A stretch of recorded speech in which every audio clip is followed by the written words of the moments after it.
กับตัวนี้แล้ว เบิ่งก่อน เดี๋ยวให้เบิ่งเด้อไก่4ตัวตัวใดกล้าตัวใดเก่งเด้อพวกนี้มีแต่พวกซิงแซมมาแล้วนี่ โอ้ตัวจะทำอะไรหรอ กินข้ายมาหลายแล้วไก่แม่นบ่เขาเบิ่งยังมั้ย ตัวนี้ เขาเบิ่งยังมั้ย เพราะเบิ่งมันหมุนมันอยู่ แม่นบ่เบิ่งมูดเบิ่งทรงนี่บ่เบิ่งเอาเด้อเบิ่งเอาเด้อสิถ่ายให้เบิ่งเด้อ ตัวนั้นครับ แต่ว่าอยู่นี่มีแต่ตัวแซ่บกว่าหมู่นี่เบิ่งเอา ตัวแซ่บมันตัวแซ่บเลย ตัวนี้ครับ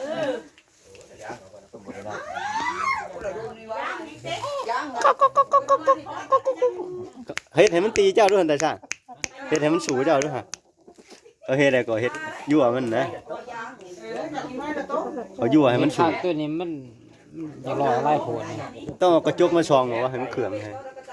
เฮ้ยตั้งหน้ามาชุกอ่ะเอาระบบ